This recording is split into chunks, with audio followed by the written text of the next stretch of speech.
सबको राधे राधे। मैं गिरौआ। आज बहुत खुशी के बात है। हाँ, खुशी के बात यह है कि हमारे सुलभ भैया का जन्मदिन है।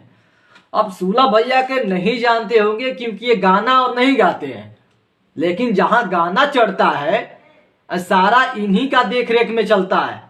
तो आज की डेट में जितने भी न्यूज खोलिएगा भोजपुरी का, सारे लोगों पर बस एक ही चीज होगा, हैप्पी बर्थडे टू यू भैया सुलभ कुमार, ये चलता है। देखो, इनका बहुत कम समय में एक अंकिता फिल्म आया था, ये चैनल देख लीजिए, बहुत कम समय था। सुना राजा पीके गाजा खेसारी भैया का गाना रिलीज होता है और पहला ही गाना ब्लॉकबस्टर 100 मिलियन की कैटेगरी में चला गया था। उस समय की मैं बात कर रहा हूं।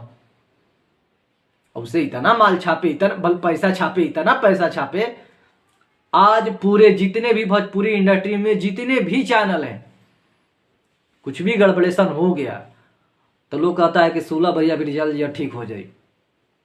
कुछ भी किसी का भी चैनल होता है तो सुलभ भैया भी फोन जाता है। और वो ऐसा इंसान है कि जब भी हम फोन करते हैं, का प्रॉब्लम है तो प्रॉब्लम है, 1 मिनट तो सब कुछ सेटलमेंट करते हैं, मतलब सब कुछ सेट कर देते हैं मरते ये। तो आज की डेट में डिजिटल किंग पूरे भोजपुरी इंडस्ट्री में बस एक ही नाम है, जिनका नाम है सुलभ कुमार। नाम नहीं, वो ब्रांड हो गया है। कोई भी कलाकार हो, कितने भी बड़ा सुपर हिट, आप लोग भले सिंगर के नाम जानते होंगे, एक्टर के नाम जानते होंगे, लेकिन जिस पर वीडियो रिलीज होता है उसके पीछे किसका हाथ होता है कभी आप सुने नहीं होंगे, ना जाने होंगे। इन्हीं का हाथ होता है।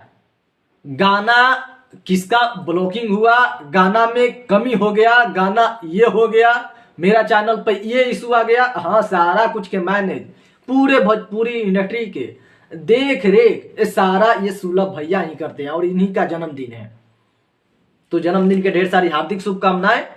और आज मैंने देखा डंस मूवी का ट्रेलर रिव्यू लेकर आ रहे हैं। डंस मूवी का मैंने जितने भी तारीफ पहले किया था उससे भी मैं कम करने वाला नहीं हूं, क्योंकि मुझे अच्छा लगा ये ट्रेलर। ग्लोबल म्यूजिक जंक्शन पर रिलीज हुआ है, एक बार जाइएगा देखिएगा, वीडियो को उसका शेयर कीजिएगा। मैं यही कहूंगा हमारा भी चैनल को सब्सक्राइब करके लाइक जरूर कर दीजिएगा। कमेंट में हैप्पी बर्थडे टू यू भैया के नाम लेकर जरूर कीजिए, ठीक है। राधे।